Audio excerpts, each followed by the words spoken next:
آزاد کشمیر میں پرتشدد احتجاج کے بعد حالات میں کسی حد تک بہتری۔ وزیر اعظم شہباز شریف کی ہدایت پر حکومتی مذاکراتی ٹیم کے عوامی ایکشن کمیٹی سے مذاکرات، مسائل کا حل نکالنے پر گفتگو۔ حکومتی کمیٹی کے رکن امیر مقام نے کہا، بات چیت کے بعد عوامی ایکشن کمیٹی کے رہنماؤں نے اپنے دیگر ساتھیوں سے مشاورت کے لیے مہلت مانگی ہے۔ حکومتی کمیٹی کے رکن قمر زمان قائلہ نے کہا کہ جائز حقوق کے لیے ہم بھی ساتھ ہیں، اس مسئلے کا بہترین حل نکالیں گے۔ بات چیت سے پہلے سینیٹر رانا ثنا نے کہا، جائز مطالبات پر مذاکرات کریں گے، تمام مسائل حل کریں گے۔ وزیر اعظم آزاد کشمیر چودھری انوار الحق نے کہا، امید ہے بات چیت سے مسائل کا حل نکل آئے گا۔ وزیر اعظم شہباز شریف نے آزاد کشمیر میں مظاہروں کے دوران ناخوشگوار واقعات کی تحقیقات کا حکم دے دیا ہے، شہریوں سے پرامن رہنے کی اپیل کی ہے، قانون نافذ کرنے والے اداروں کو تحمل اور بردباری کا مظاہرہ کرنے کی ہدایت کی ہے۔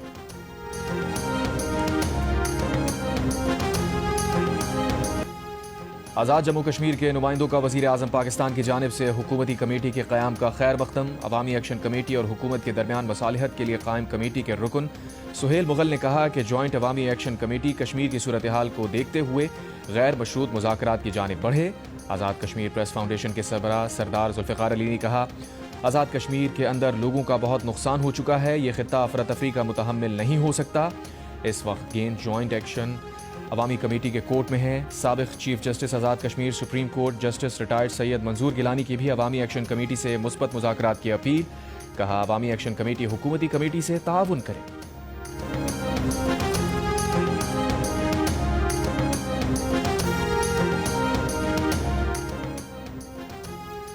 وزیر دفاع خواجہ آصف کی آزاد کشمیر کے شہریوں سے پرامن رہنے کی اپیل، کہا آزاد کشمیر میں احتجاج کرنے والے مقبوضہ کشمیر کی 3 نسلوں کی جدوجہد پر غور کریں، جو آپ کو میسر ہے اس کا عشر اشیر کا بھی وہ تصور نہیں کر سکتے۔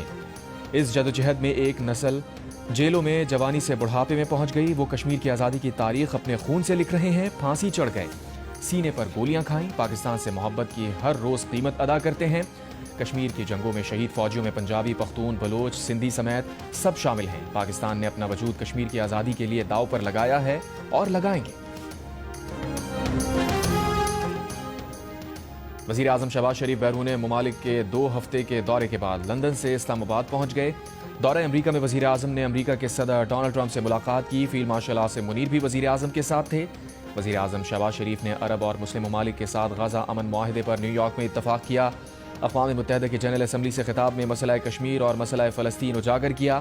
وزیر اعظم سعودی عرب کے ساتھ تاریخی سیکیورٹی معاہدہ کر کے ریاض کے راستے نیو یارک گئے تھے۔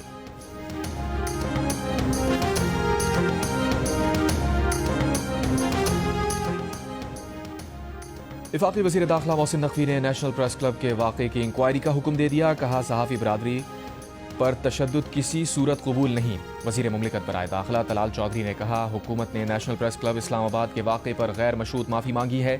مظاہرین گرفتاری سے بچنے کے لیے پریس کلب میں داخل ہوئے، پولیس اہلکار عمارت کا اندازہ کیے بغیر مظاہرین کے پیچھے وہاں چلے گئے۔ واقعے کے چند منٹ بعد ہی وزیر داخلہ نے نوٹس لیا اور پریس کلب پہنچ گئے۔ آزاد کشمیر میں مسئلے کے حل کے لیے وزیر اعظم کو کسی پیکج کا اعلان کرنا پڑا تو وہ بھی کریں گے۔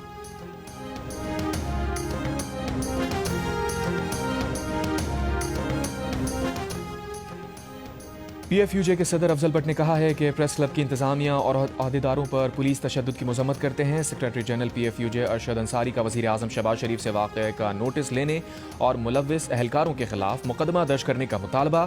صدر کراچی پریس کلب فاضل جمیلی کی واقعے کی مذمت، مکمل جواب دہی کا مطالبہ۔ ہیومن رائٹس کمیشن کا واقعے کی فوری انکوائری اور تشدد کے ذمہ داران کے خلاف کارروائی کا مطالبہ۔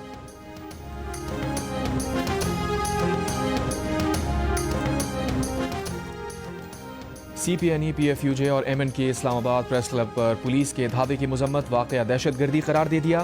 ملوث اہلکاروں کے خلاف کارروائی کا مطالبہ۔ مشترکہ بیان میں کہا، یہ صحافیوں کے خلاف کئی روز سے جاری کارروائیوں کا تسلسل ہے۔ صحافیوں کی کردار کشی، انہیں دباؤ میں لانے اور اظہار رائے سلب کرنے کا سلسلہ اب بند ہونا چاہیے۔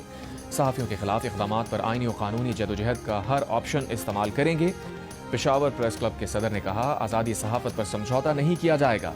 بلوچستان یونین آف جرنلسٹ کی جانب سے بھی واقعے کی مذمت، ملوث افراد کے خلاف فوری کارروائی کا مطالبہ۔ برطانیہ میں یہودیوں کو گاڑی سے کچلنے والے ملزم کو شناخت کر لیا گیا۔ 35 برس کا جہاد الشامی برٹش شہری نکلا۔ شام سے آبائی تعلق مانچسٹر میں یہودی عبادت گاہ کے باہر گاڑی لوگوں پر چڑھانے کے واقعے میں 2 افراد ہلاک اور 4 زخمی ہو گئے تھے۔ ملزم نے سیکیورٹی گارڈ پر چاقو سے حملہ بھی کیا تھا۔ پولیس کی فائرنگ سے حملہ آور مارا گیا۔ پولیس نے یہودیوں کے مقدس دن پر پیش آئے واقعے کو دہشت گردی قرار دے دیا۔ تحقیقات کے دوران 2 افراد کو گرفتار کر لیا گیا۔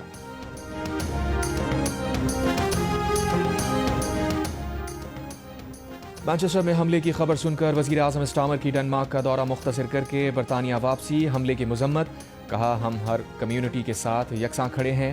برطانیہ بھر میں یہودیوں کی عبادت گاہوں کی حفاظت کے لیے پولیس تعینات۔ مساجد کونسل مانچسٹر کا یہودی عبادت گاہ پر حملے پر اظہار افسوس، واقعے میں ہلاک شہریوں کے اہل خانہ سے تعزیت، کہا نفرت اور تشدد کو دیگر کمیونٹیز کے ساتھ مل کر ختم کریں گے۔ بانی پی ٹی آئی اور بشرا بی بی کے خلاف توشہ خانہ 2 کیس کی سماعت آج اڈیالہ جیل میں ہوگی۔ وکلا صفائی نیب کے تفتیشی افسر محسن ہارون پر جرح جاری رکھیں گے۔ گزشتہ سماعت میں ایف آئی اے کے تفتیشی افسر شاہد پرویز پر جرح مکمل کی گئی تھی۔ وزیر اعلیٰ پنجاب مریم نواز کا پیپلز پارٹی سے معافی مانگنے سے انکار، ایک بار پھر مخالفین کو نشانے پر لے لیا۔ لاہور میں تقریب سے خطاب کرتے ہوئے کہا پنجاب کو جب کوئی نشانہ بنائے گا وہ اس کا جواب دیں گی۔ بطور وزیر اعلیٰ پنجاب اگر وہ پنجاب کی بات نہیں کریں گی تو کون کرے گا؟ اس پر وہ کبھی معافی نہیں مانگیں گی۔ سیلاب میں انہیں عالمی امداد مانگنے کا لیکچر دیا گیا لیکن وہ کبھی اپنے عوام کو کشکول پکڑنے کا نہیں کہیں گی، عزت نفس مجروح نہیں ہونے دیں گی۔ 9 مئی کے واقعات کا ذکر کرتے ہوئے مریم نواز نے کہا جو آپ کو جلاؤ گھراؤ کی ترغیب دے وہ آپ کا سب سے بڑا دشمن ہے۔ 9 مئی کو بچوں کو ملک پر حملہ کرنے کا کہا گیا لیکن ان کے اپنے بچے باہر بیٹھے ہیں، حملہ کرنے والے بچے جیلوں میں رل گئے۔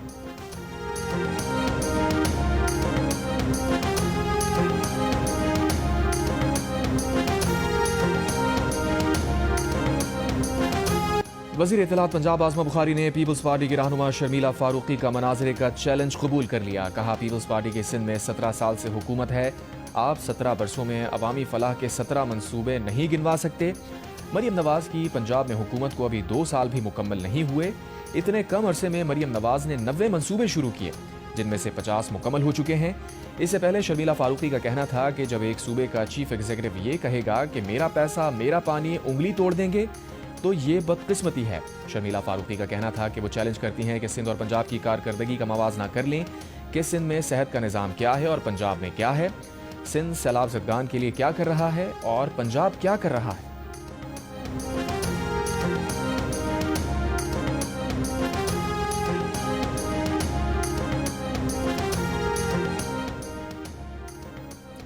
سب مل کر بیٹھیں، نئی شروعات کریں، ملک میں نیا الیکشن کروایا جائے، پارلیمنٹ طاقت کا سرچشمہ ہوگی، باقی جماعتیں اس پر دستخط کریں، بانی پی ٹی آئی کو میں لے آؤں گا، ایسا نہیں کرتے تو ہم مجبور ہوں گے کہ طاقت کے ذریعے تبدیلی لائیں۔ محمود خان اچکزئی کی تحریک تحفظ عیان پاکستان کے رہنماؤں کے ہمراہ پریس کانفرنس، سلمان اکرم راجہ نے کہا معیشت جبر سے نہیں چل سکتی، پاکستان میں دن بدن مہنگائی بڑھ رہی ہے، ملک میں گندم کا بحران سر اٹھا رہا ہے۔ مصطفیٰ نواز کھوکر کا کہنا تھا کہ آزاد کشمیر میں حقیقی قیادت کے لیے نئے انتخابات کی طرف جانا ہوگا۔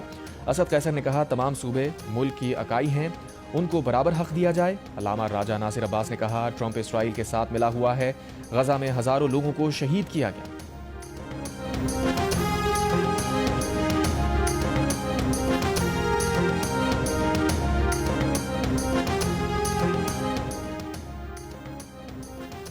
سیلاب سے مختلف صوبوں میں نقصانات 700 ارب روپے تک پہنچ گئے، ابتدائی مجموعی نقصانات کا تخمینہ 360 ارب روپے تھا۔ وفاقی حکومت کی آئی ایم ایف کو ششماہی اقتصادی جائزہ مذاکرات میں بریفنگ، فصلوں، انفراسٹرکچر اور لائف اسٹاک کو پہنچنے والے نقصانات کا ابتدائی تخمینہ بتایا۔ وفاقی حکومت نے لیبر فورس اور ہاؤس ہولڈ سروے سے متعلق آئی ایم ایف کی ڈیڈ لائن سے پہلے پیش رفت سے آگاہ کیا۔ پاکستان لیبر فورس سروے کے نتائج آئندہ ہفتے جبکہ سماجی اور معیار زندگی کا سروے رواں ماہ جاری کرنے کی یقین دہانی کروائی۔ ذرائع کے مطابق آئی ایم ایف کو بتایا گیا کہ سیلاب سے نقصانات کا تخمینہ لگانے کا کام ابھی جاری ہے۔